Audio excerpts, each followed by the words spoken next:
Friends, मैं अयोध्या। आज मैं आपको सब्जेक्ट की महत्व को बताने जा रहा हूँ। हमारा जो सब्जेक्ट है हमारे लिए कितना बड़ा इम्पोर्टेंसेस रखता है और हमारी जो थिंक है, हमारी जो सोच है सब्जेक्ट के बारे में कितना ज़्यादा डार्क है, कितना हम किस सब्जेक्ट को प्रमोट करते हैं और कितना हम किस सब्जेक्ट को जो है डेमोरलाइज करके देखते हैं, यह आज आपको बिल्कुल क्लियर हो जाएगा। मैं आपके माइंड में जो भी चीज़ें हैं, बहुत सारे लोग होते हैं, अगर वो कहता है कि मैं साइंस का स्टूडेंट हूं तो लोग कहते हैं वो वाओ साइंस, और कोई कहता है कि मैं आर्ट्स का स्टूडेंट हूं तो उसे लोग कहते हैं आर्ट्स, साइड हो जाओ। आज ये सारी चीजें आपके बीच से बिल्कुल खत्म हो जाएगी और आज आपको उन सारी चीजों के बारे में जो सोच है, उनके बारे में जितना आप सोच रखते हैं वो शायद मेरी बातों के बाद बिल्कुल क्लियर हो जाएगा और मैं एक एक पॉइंट को क्लियर करके समझाऊंगा कि सब्जेक्ट के बारे में जो हमारी जो थिंकिंग है वो कितनी बड़ी हमारे माइंड को थ्रो करती है, दिखाती है, बनाती है। सबसे पहले हम बात करते हैं हमारे जो सब्जेक्ट्स होते हैं उसके परिवर्तन के बारे में, उसके बारे में जानने के बारे में। हम सभी जानते हैं कि हमारे लिए सबसे बड़ी बात होती है वो होता है हमारा समाज। Okay,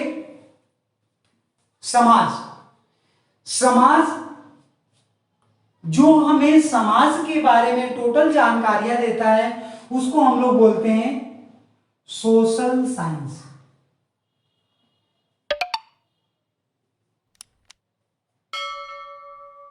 okay, social science.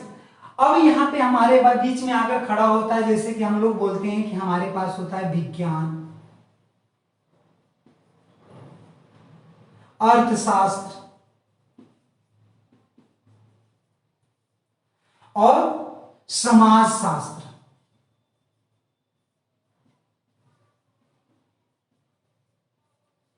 हमारे समाज में सबसे जो नीचे जो सोच है, सबसे जो नीचे दिखाने की बातें करते हैं, हम इस समाज शास्त्र को कहते हैं। और सबसे जो टॉप का होता है वो हमारा विज्ञान होता है। जब कोई स्टूडेंट कहता है कि मैं साइंस का स्टूडेंट हूं तो हमारे समाज यानी हमारे जो दायरा है उस बीच में एक, अरे वाह साइंस का विद्यार्थी है, साइंस का स्टूडेंट है, आर्ट्स का स्टूडेंट है, इसको भी लोग थोड़ी इज्जत देते हैं। लेकिन जो समाज शास्त्र का विद्यार्थी होता है उसके बारे में लोग कहते हैं चल साइड हो। इसका कारण क्या है, मैं कारण बता देता हूं। सबसे पहले विज्ञान के बारे में हम लोग बात करते हैं। विज्ञान का मतलब होता है विज्ञान, विज्ञान, बी मतलब होता है विस्तृत और ज्ञान का मतलब होता है ज्ञान, जानकारी। जो हमें विस्तृत जानकारी देता है उसे हम लोग विज्ञान के नाम से जानते हैं। और हमारे समाज में इसका बहुत ज्यादा क्रेज है। अगर कोई साइंस का स्टूडेंट आता तो जैसे लोगों के बीच में लगता कि भगवान आ गया, डॉक्टर ने जो बातें कह दी उसे कहा जाता है कि अरे वाह डॉक्टर ने कहा है। अगर कोई हमारे समाज का ज्ञानी पुरुष जो सब कुछ झेल कर हमें बताने की कोशिश करता है तो हम लोग कहते हैं चल साइड हो, तो कोई डॉक्टर है। अब बातें विस्तृत ज्ञान यानी हमारी जो ज्ञान की बातें हैं, हमारे जो दिमाग की बातें हैं वो हमारा विज्ञान कहता है। और हम आपको थोड़ी सी चीजों के बारे में बात करें तो that's are the now to the completely women. Okay, ये हमारा विज्ञान है।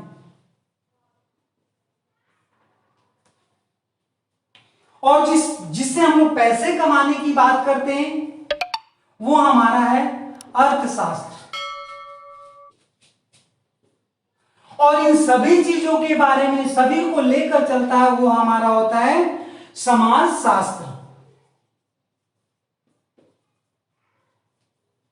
अब आपको यहां से एक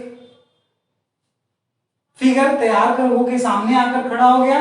जो सिर्फ ये काम करता है उसे हम लोग विज्ञान कहते हैं। जो इकोनॉमिकल इनकम के लिए काम करता है उसे हम लोग अर्थशास्त्र कहते हैं। और जो टोटल चीजों को हैंडल करता है, चलाता है, उसे हम लोग समाजशास्त्र कहते हैं। लेकिन हमारे बीच में एक भाग को, अब एक काम है, हमें बात बताइए कि ह्यूमन बींग्स है और उसका एक भाग काम कर रहा है और बाद बाकी सारा डैमेज है, तो हम लोग उसको क्या बोलते हैं? विकलांग, अपाहिज। अगर हम सिर्फ विज्ञान की बातें लेकर चले और हम इन दोनों को छोड़ देते तो हमारा समाज क्या है, अपाहिज, विकलांग हो चुका है। ये जो हमारा समाज शास्त्र इन सारी चीजों को लेकर चलता है तो परिपूर्ण रूप से हमारा एजुकेशन, हमारी जो शिक्षा होती है वो यहाँ पर आकर खड़ी होती है। अब आप एक छोटी सी बात बताइए कि अभी हमें गर्मी लग रही है और हमें पंखे की हवा की जरूरत है, हमने पंखा बनाया, पंखा क्या कोई विज्ञान आकर बनाया? इंसान ने बनाया। और उसे हम कहते थे कि वो साइंस ने काम किया। साइंस की एक बहुत बड़ी खूबी है, वो मैं आपको बताने जा रहा हूं। साइंस कहता है कि जो कामयाब हो चुका वो मैं हूं और जो फेल हो गया वो मैं नहीं हूं। थॉमस एडिसन 9,999 बार एक बल्ब बनाने के लिए काम किए और 10,000 बार में जाकर वो कंप्लीट हुए, 9,999 बार वो फेल हो गए। तो साइंस कहता कि नहीं नहीं नहीं, 9,999 मैं नहीं हूं, मैं 10,000 वाला हूं, एक हूं मैं। तो जो काम यानी कि जो प्रैक्टिस करके जो हम लोग उसको रिसर्च करके बनाकर सामने खड़े होते हैं और जो कंप्लीट हो जाता है उसे कहा जाता है विज्ञान, और जो फेल हो गया वो विज्ञान नहीं है। विज्ञान कहता है कि नहीं, कोई भी काम नहीं हुआ। विज्ञान की महिमा आपको यहां पे क्लियर हो चुकी होगी। अब मैं बातें बताता हूं कि विज्ञान हमारे समाज में इतना हाईलाइटेड क्यों हुआ। इसके बारे में सबसे पहली बातें आकर खड़ी होती है कि हम समाज में जब कभी भी सरवाइव करते हैं तो हमारी कोई पहचान होती है, हमारे माँ बाप होते हैं जो हमें नाम देते हैं, हमें जन्म देते हैं और हम उस जन्म को लेकर आगे की तरफ बढ़ते हैं। जो विज्ञान है, विज्ञान के बारे में सबसे पहली बात कहने वाले व्यक्ति कौन है वो मैं आपको बताता हूं।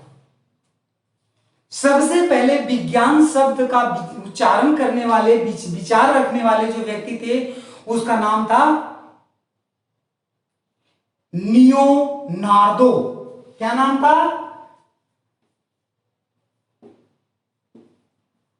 लियोनार्दो। इस व्यक्ति ने सबसे पहले कहा था कि सूरज एक जगह पे, सन एक जगह पे स्टेबल है, खड़ा है और अर्थ इसके चारों तरफ एक ऑर्बिट बनाकर मूव करती है। हमारे समाज के ठेकेदारों ने, धर्म के ठेकेदारों ने कहा कि तूने भगवान को गाली दिया है, माफी मांग ले, नहीं तो हम तुम्हें मार देंगे। लियोनार्दो साहब ने कहा कि नहीं, सच यही है कि सूर्य एक जगह पर खड़ा है और हमारी पृथ्वी इसके चारों तरफ चक्कर काटती है।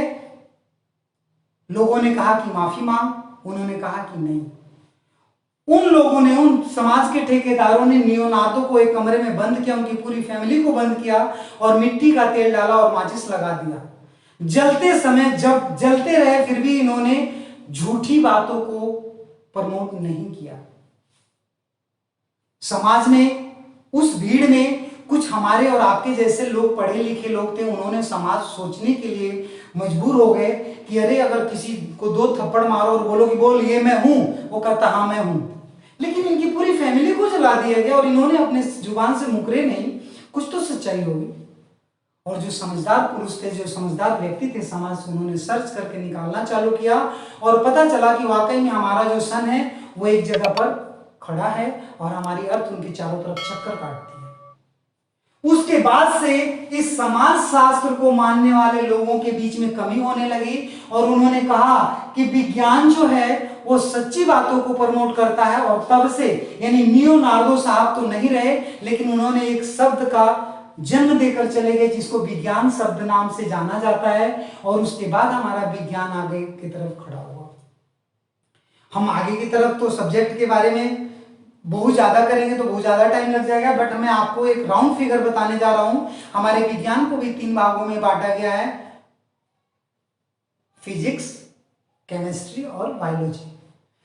फिजिक्स के father, who was the father of physics, कौन है?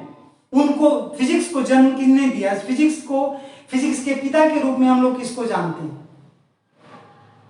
यह भी एक बहुत बड़ी बात है। कहने के लिए तो विज्ञान शब्द लियोनार्दो साहब ने कहा था, लेकिन इनका कोई नाम नहीं है, कोई पिता नहीं है। और फिजिक्स शब्द को किन्होंने, फिजिक्स का पिता किन्हें कहा जाता है वह मैं आपको बता रहा हूं।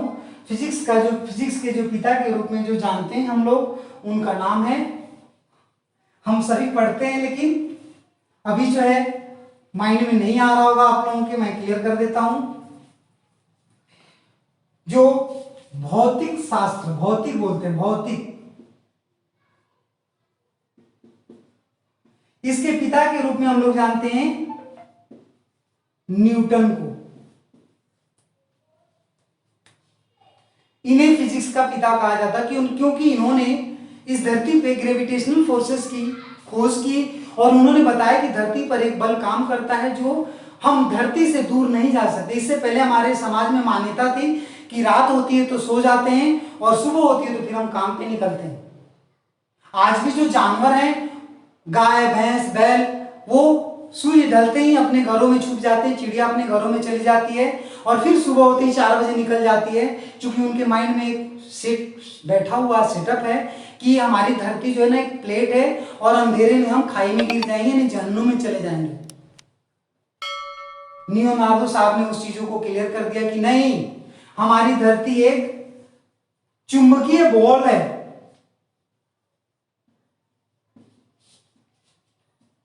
गेंद है, और जिस तरह से पिन चारों तरफ इससे चिपका होता है उस तरीके से हम चिपके रहते हैं, इससे हम इससे दूर नहीं जा सकते हैं। इन्हीं से प्रेरणा लेकर हमारे जो है ना वास्को डी गामा भी धरती की खोज करते हुए, भारत की खोज करते हुए भारत पहुंचे थे। दूसरा शब्द आपका आकर खड़ा होता है हमारे पास रसायन शास्त्र। इसके भी कोई पिता होंगे, कोई जन्म देने वाला होगा जिसको कि फादर ऑफ केमिस्ट्री कहा जाता है, उनका नाम है मेंडलीफ। बच्चे पढ़ते हैं 9th-10th में भी पढ़ते हैं मेंडलीफ की आवर्त सारणी, पीरियडिक चार्ट ऑफ मेंडलीफ। इन्होंने क्या काम किया, रसायन शास्त्र का मतलब होता है केमिकल बॉन्डिंग, केमिकल से जो चीजों का संगठन बनकर हमारे बीच में पार्ट आकर खड़ा होता है उसे हम लोग रसायन बोलते हैं, केमिस्ट्री बोलते हैं।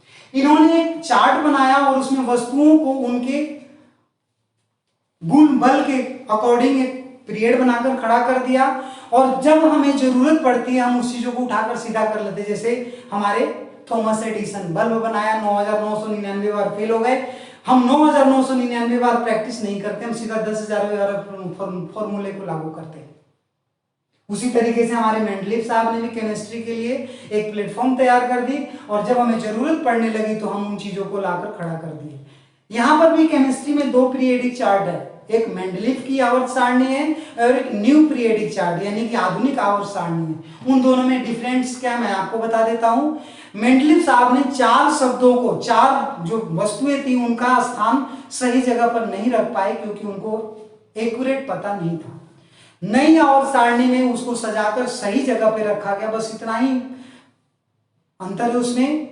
और ये एक क्वेश्चन 9th और 10th का जो बोर्ड एग्जाम होता है उसमें 100% आता है कि न्यू पीरियडिक चार्ट और मेंडलीफ पीरियडिक चार्ट में व्हाट हैव द डिफरेंस, क्या अंतर है।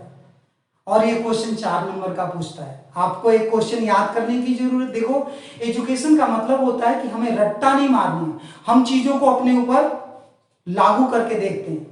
और मैं कभी भी आपको नहीं कहूंगा कि किसी भी चीज को रट्टा मार के काम कीजिए। एक बड़ा सा ताला गेट पे लगा हुआ और उसको खोलने के लिए एक चाबी लीजिए, हथौड़ा मत लीजिए। हथौड़ा लेंगे तो सबको पता भी चल जाएगा और एनर्जी भी वेस्ट होगी, फिर भी वो गारंटी नहीं है कि वो टूटेगा या नहीं टूटेगा। लेकिन जब चाबी रहेगी तो 101% आपको पूरा पता है कि वो ताला खुल जाएगा। उसी तरीके से हमारे एजुकेशन जो होते हैं, एजुकेशन को बिल्कुल अपना पैशन समझिए और उस तरीके से आप लागू कीजिए इसको। अर्थशास्त्र, अब देखिए हमारे पास इसमें आकर खड़ा हो जाता है जीव विज्ञान, जिसको बायोलॉजी बोलते हैं। जीव विज्ञान, इसके 2 पार्ट हैं, बोटनी और जूलॉजी। बोटनी वनस्पति विज्ञान और जियोलॉजी जंतु विज्ञान। इसका कोई फादर नहीं है। जिस तरीके से हमारे समाज में औरत मर्द और तीसरा जो होता है जिसको हम लोग किन्नर कहते हैं, उस तरीके से इसका कोई एक पर्सन ऐसा नहीं है जिसको कि हम इसका फादर बोले। इंसेक्ट्स अलग, पेड़ पौधे अलग, प्लांट अलग, बड़े अलग, छोटे अलग, हर चीजों के अलग अलग खोज करने वाले लोग हैं और उन सभी को जीव विज्ञान के तहत रखा गया, इसलिए इसका कोई फादर, एक फादर नहीं।